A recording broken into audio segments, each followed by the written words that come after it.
Juventudes Radio presenta A Cartas Vistas, podcast. Conducción, Nicolás Miller. producción y edición, Rodrigo Cotelo.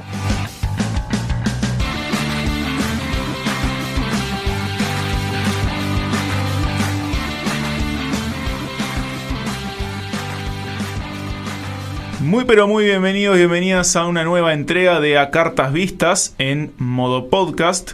En el día de hoy tenemos, como todos los jueves, una nueva entrega y en este ciclo de charlas sobre la historia del Uruguay del siglo XX tenemos esta segunda entrega a cargo del profesor Daniel Pelúas, que ya voy a saludar.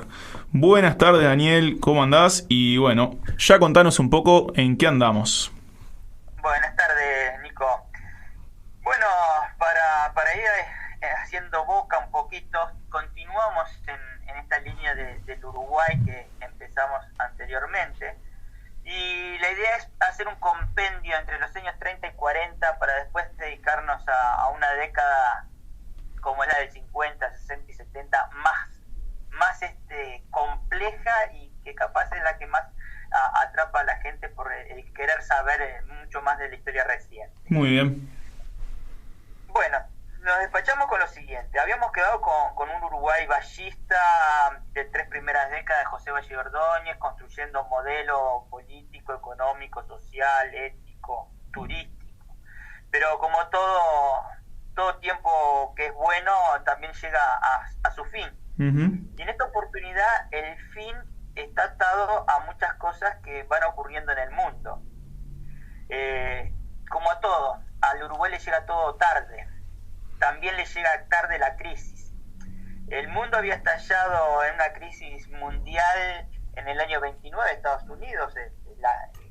El cierre de la bolsa de Nueva York hace que de una forma u otra esta se expanda a nivel mundial, y todo depende del lado de cercanía que tuvieras con el centro económico, que te iba a llegar más rápido o menos rápido.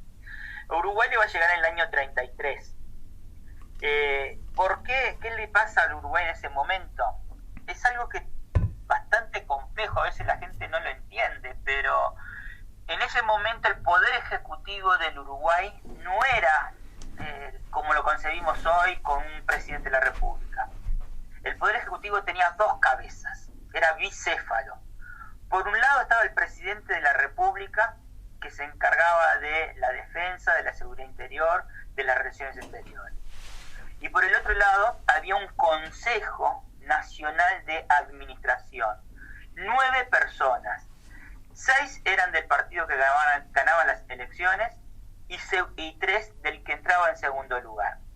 Eso era producto de una reforma constitucional en 1919 y que se le va a poner punto final en el 33. ¿Por qué se pone punto final a eso?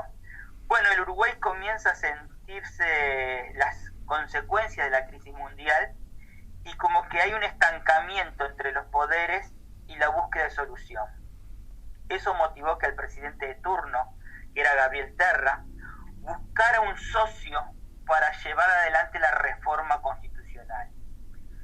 Y ese socio no lo va a tener en las tiendas de su Partido Colorado, sino en tiendas de Partido Nacional, en Luis Alberto de Herrera.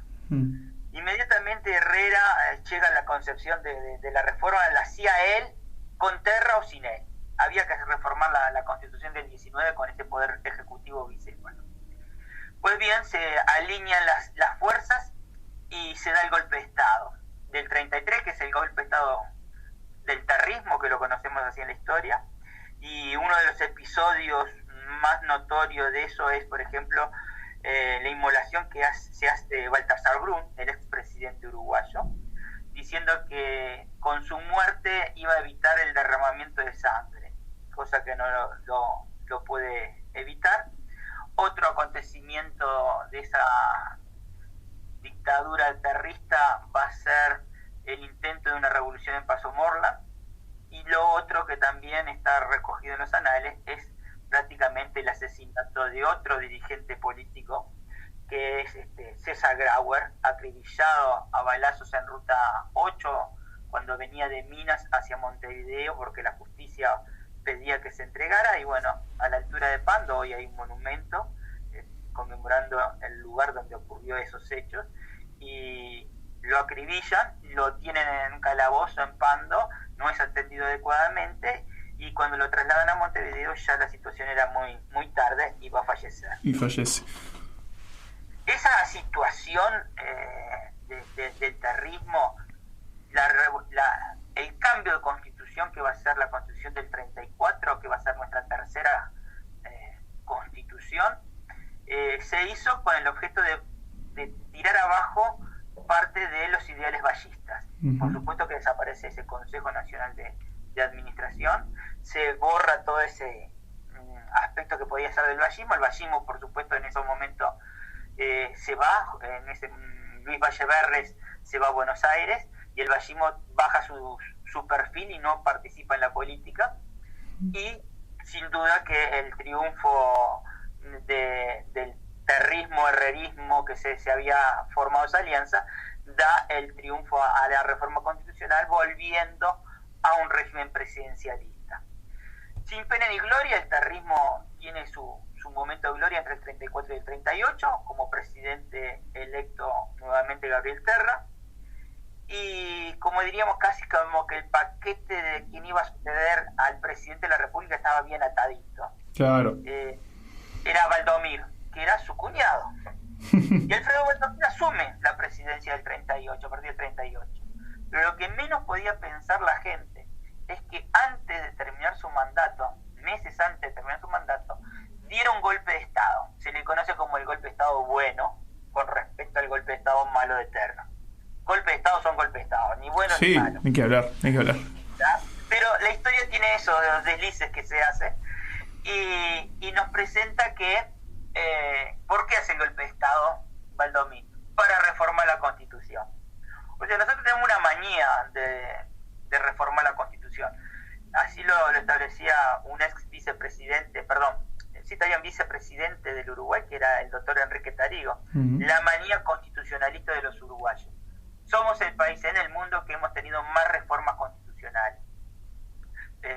Lo que pasa es que la doctrina del derecho en Estados Unidos se hace de enmienda. Entonces acá reformar algún artículo, como va a pasar, no es un artículo, es un par de artículos que se hacen en la reforma del 2004, es una nueva constitución. Claro.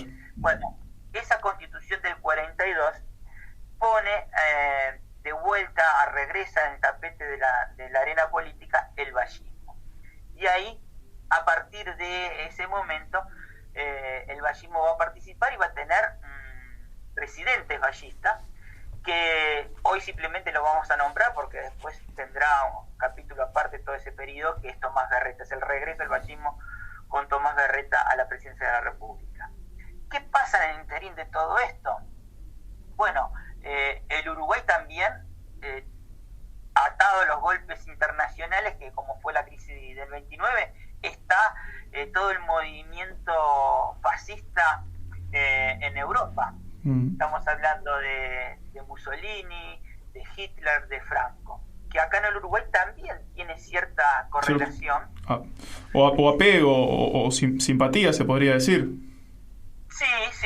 Bueno, a ver, mi abuelo, uh-huh, que con 16 años peleó al lado de Aparicio Saravia, en esos momentos clavó la bandera esvástica en la puerta de su casa. Claro. ¿Ah? Había carteles de simpatía hacia el movimiento nazi por muchos herreristas también. Bueno, está la famosa leyenda, recién estaba viendo una imagen, la famosa leyenda del águila de Graf Spee. Y esa es otra, pero el águila de Atlántida era como claro, de avistamiento que tenían los nazis por acá, claro, ¿no? Y bueno, lo del hundimiento es un capítulo aparte, también muy interesante, porque esta Segunda Guerra Mundial es realmente mundial.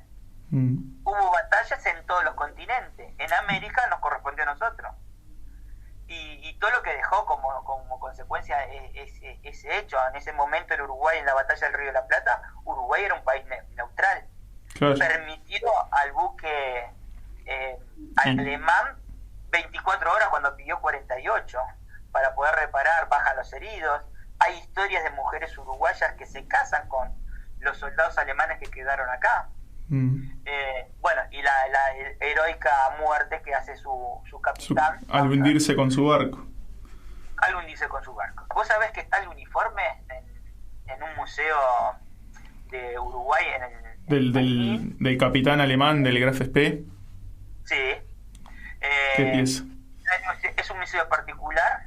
Es más, ha venido muchas de las cadenas de cable, HBO, Discovery, han venido a hacer algunos documentales y han pasado por ese museo.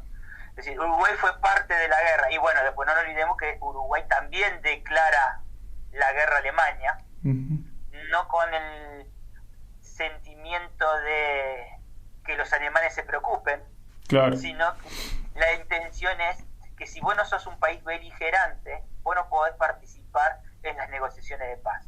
Y Uruguay está en esa mesa de negociación de paz porque le interesa. Uruguay en ese sentido ha tenido una política exterior muy interesante, muy franca en el sentido de poder ayudar al orden mundial. Bueno, ahí está ese episodio de la guerra. Pero no te olvidemos que la finalización de la guerra abre una nueva etapa para el mundo, y para el Uruguay también la va a sentir, que es el comienzo de la Guerra Fría. Claro. Entonces, cuando vayamos a entrar en la próxima audición, vamos a encontrarnos en un Uruguay inmerso en los años 50 dentro de la Guerra Fría. ¿tá? Y ahí es donde el Uruguay puede generar toda una movida diferente, y a nosotros, por supuesto.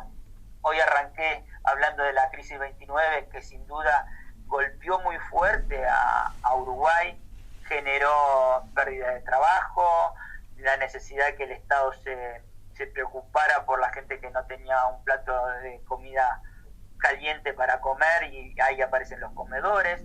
Continúa con esa política social porque la situación era compleja, y tratando de que lo menos posible los dineros de los uruguayos se fueran. Por eso toman medidas como para evitar la salida de las divisas de las empresas extranjeras que había en el país, se fueran y quedaran en Uruguay. El proceso de estatización que se hace es un momento que se crea en el año 31 en CAP. Entonces, esa crisis internacional Uruguay también, y va generando alternativas que buscan salir de eso. Lo mismo pasa con Estados Unidos, y no se sabe, economistas hasta el día de hoy no se saben si salieron de la crisis 29 por el New Deal o por el estallido de la Segunda Guerra Mundial. A nosotros nos pasa lo mismo. No sabemos si las políticas que se estaban llevando adelante en el Uruguay en ese momento, que estamos hablando de 33 en adelante, o nos salva, estalla la guerra y tenemos que volver a alimentar al ejército aliado, y tenemos que empezar a exportar, materia prima y alimentos a Europa. Y eso fue un factor importante. Sí, de ahí también surge un periodo de auge económico también a la postre después. Sin duda que ese auge económico arranca con eso, continúa con los factores de la Guerra Fría. Por eso te decía, Uruguay, el esplendor va a llegar hasta el año 55. Claro. Finaliza la Guerra de Corea, y ahí empieza una debacle, que es lo que quiero un poco verlo más adelante. Contextualizar. ¿no?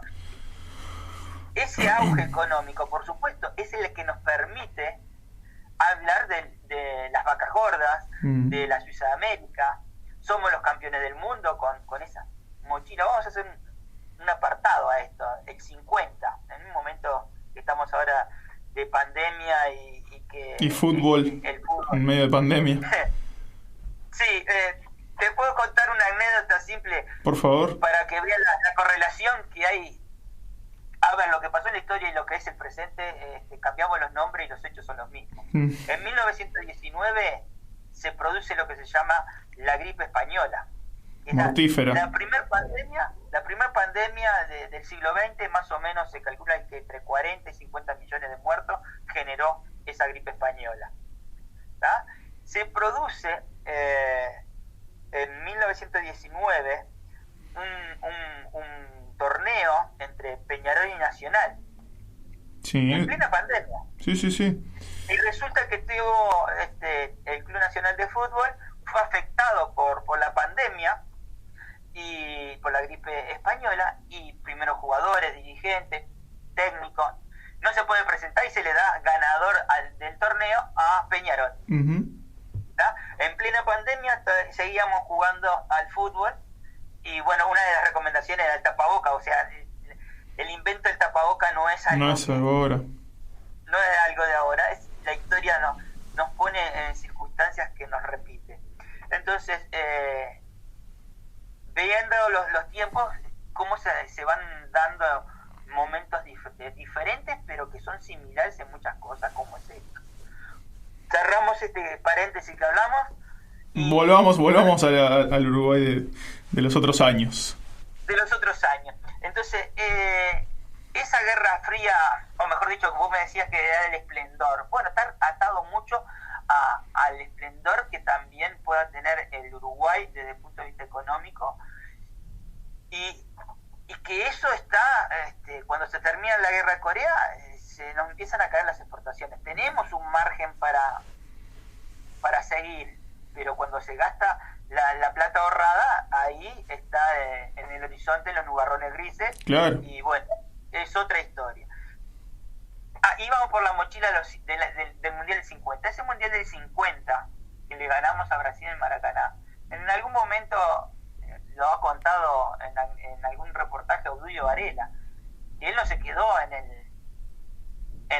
la concentración en el hotel y se fue a los boliches con los brasileños, y vio el mal que se le hizo por haber ganado a ese pueblo. Esa mochila, ¿sabes cuándo la sacamos? Los uruguayos, nosotros creíamos que nos comíamos los nenes crudos. Claro.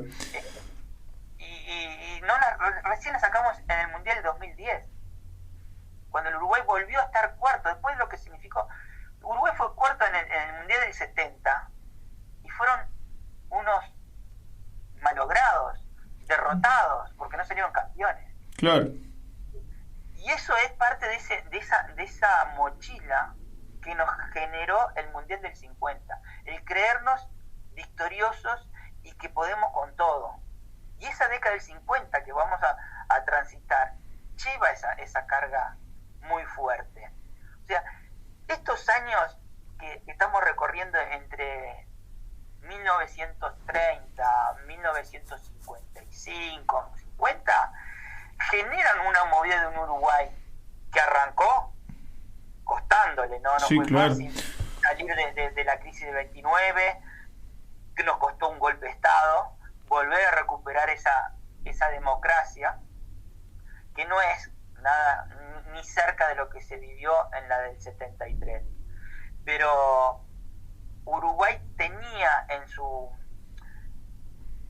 haber un respaldo que le estaba dando lo que era el sistema político, la fortaleza que tenía el sistema político, el sistema económico, que estábamos en lo que se conoce generalmente como el ISI. Sí. Ese modelo ISI también va a cerrarse en los 50.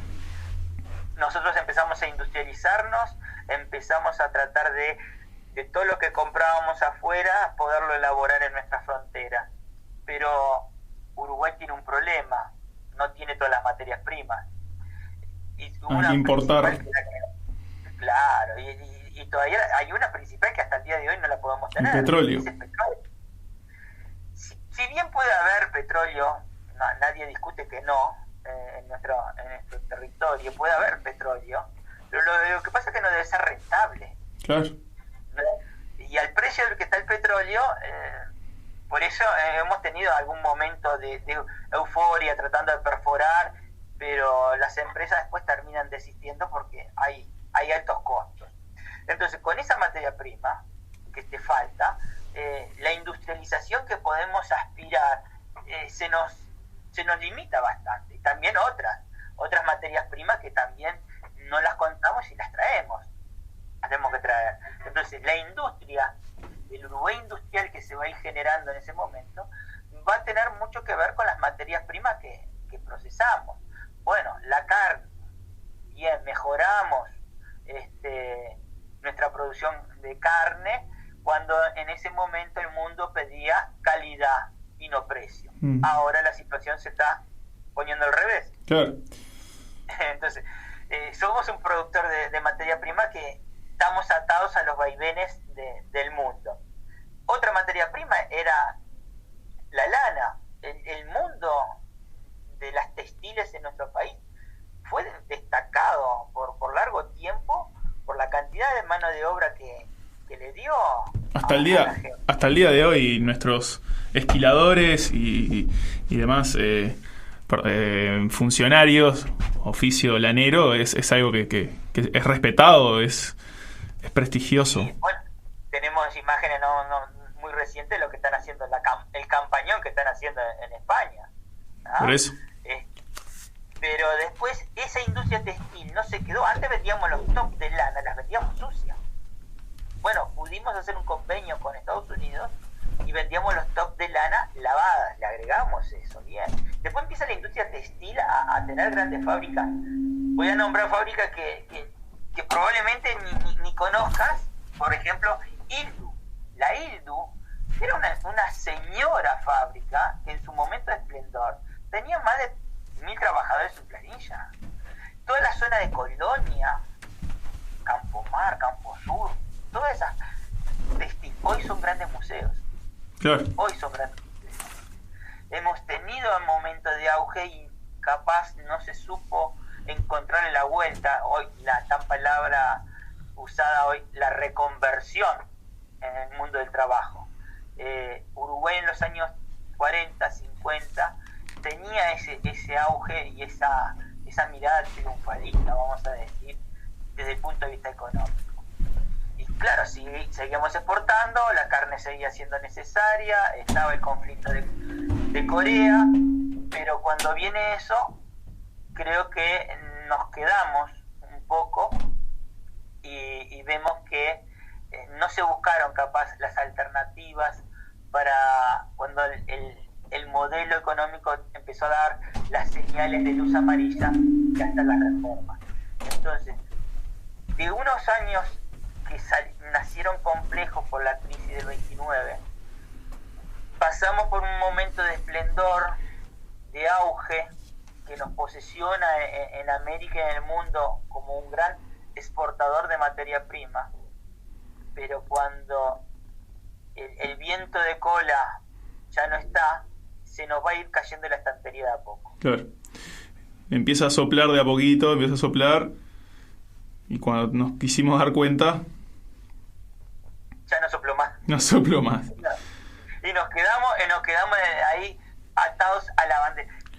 Esto capaz es una modalidad de los uruguayos, ¿no? Tenemos las cosas y hasta que no la agotamos, no la soltamos.